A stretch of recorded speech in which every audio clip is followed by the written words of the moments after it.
There's something different about the people who grew up in the 1970s.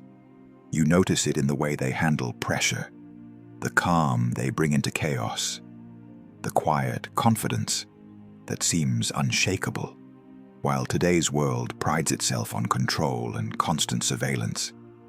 This generation was raised in something very different: freedom. And that freedom forged a mindset most of us have forgotten how to build. Have you ever wondered why so many 70s kids seem relaxed under stress, grounded through uncertainty, and honest about struggle? The answer lies in the invisible lessons of that decade. Lessons neuroscience is only now catching up to. Back then, there were no smartphones, no tracking apps, no playdates planned weeks in advance. Just open doors and long afternoons. Parents weren't absent. They simply trusted. And that trust rewired an entire generation. Because when you grow up learning to navigate the world without someone constantly holding your hand, something inside you changes. You build a quiet kind of strength, the kind that doesn't need applause. Chapter 1: The Unsupervised Playground. It's 1975. Mark, age 8, grabs his bike and pedals into the neighborhood.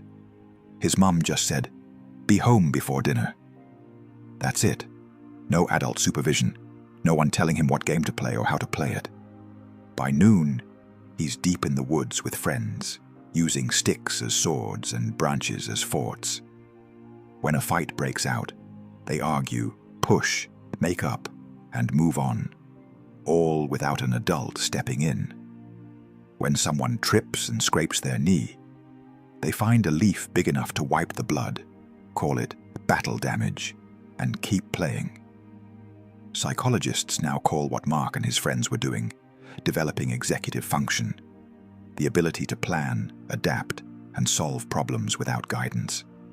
They were developing decision-making muscles most modern kids barely get to use, because unstructured play isn't chaos. It's self-training. Chapter 2: Reading the World. By age 10, you already knew which house gave out cookies and which one meant trouble. You knew when the older kids were friendly and when it was smart to avoid them. That radar, that intuitive social awareness, didn't come from lectures about empathy. It came from experience. Experts call this situational attunement, the brain's ability to pick up microsignals, tone shifts, eye tension, emotional atmosphere. But for 70s kids, it was just normal. You learned fast who to trust, when to retreat, and how to sense danger before it arrived. It wasn't paranoia. It was social intelligence, born from independence. Chapter 3: The Empty House. The Quiet Strength. 3:15 p.m. The school bus stops. Keys under the doormat, door unlocked. The hum of the refrigerator is the only sound in the room.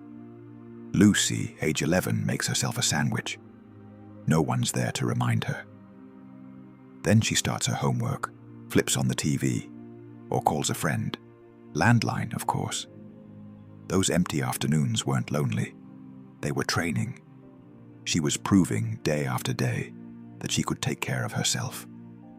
Psychologists later named it an internal locus of control, the belief that your actions shape your outcomes.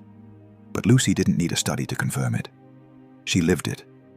Every snack, every locked door, every quiet hour reinforced the same truth. I'm capable. Chapter 4: The Power of Boredom. Every 70 seconds, kid remembers it. That heavy sigh, that phrase that echoed through every kitchen. I'm bored. And every parent had the same answer. Go find something to do. There were no screens to escape into, no instant dopamine. So you sat with your boredom until something sparked. A new game, a sketch, a random experiment in the garage. You learned that boredom isn't emptiness. It's a seedbed for creativity. Neuroscientists now know that understimulation activates brain areas linked to imagination and problem-solving. The mind, desperate for stimulation, starts generating its own. 70s kids unknowingly practiced what creators and innovators spend years trying to relearn: the art of letting silence ignite imagination. Chapter 5. Risk and Calibration. Then came the tall trees, the wobbly ramps, and the fearless climbs. You tested the limits, and sometimes you paid for it.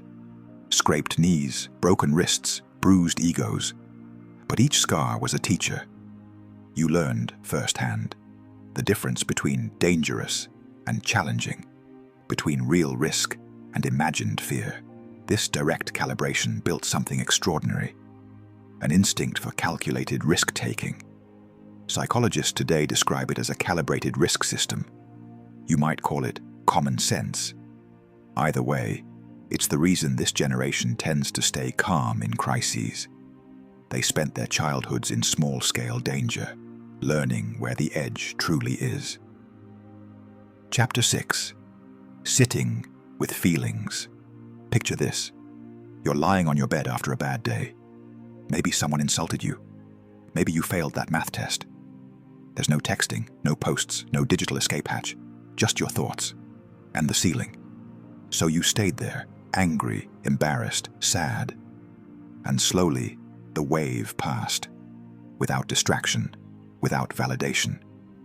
That was emotional regulation in its rawest form, learning through repetition that feelings move through you if you let them, that you can survive discomfort without drowning in it. 70s kids didn't label it mindfulness or therapy, but that's what it was. They built emotional endurance by sitting in silence, knowing that bad feelings fade. Always. Chapter 7. The Long Wait.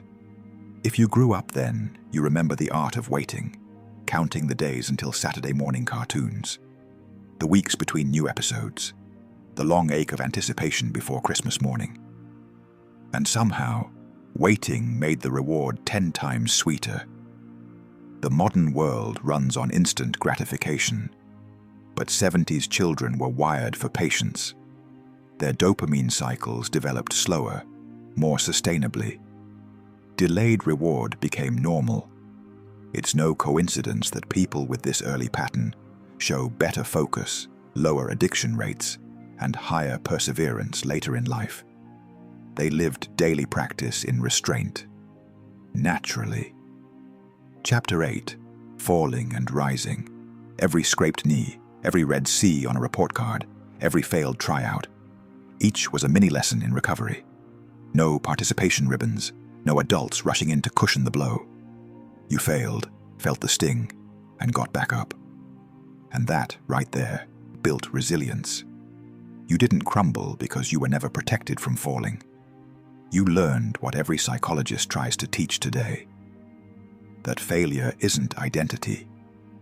It's feedback. Resilience isn't built by success. It's built by surviving failure without making it who you are. Chapter 9. Learning people. No teachers, no parents, no mediators solving social disputes. You had to figure people out on your own. You noticed the subtle things: a tone shift, a glance, the way someone laughed when they were uncomfortable. You learned to decode emotion in real time. That unsupervised social chaos created people with razor-sharp intuition and empathy grounded in experience, not theory. That's why many 70s adults can walk into a room and sense tension before anyone speaks. They spent childhood studying the unspoken, because if you didn't, you couldn't survive the playground hierarchy. Chapter 10. The Legacy of Freedom. Now those same people are parents or mentors. They watch their own kids stumble and resist the urge to intervene. Not out of indifference, but out of deep understanding. They know discomfort is part of growth, that struggle breeds competence, not trauma. They stand back, letting their children wrestle with challenges, because they know that the confidence built through struggle can't be downloaded. It must be lived. The 1970s didn't just raise children, it forged a mindset, one built on trust, patience, and proof. The truth is, the world those kids grew up in no longer exists. But their psychology, their inner architecture of resilience, patience, and creativity, might hold the blueprint for what we've lost. They grew up learning that freedom carries risk, that boredom births imagination, that waiting strengthens desire, and that failure sharpens character. If you understand this, you realize something profound. Resilience isn't something you get taught. It's something you discover when no one's watching.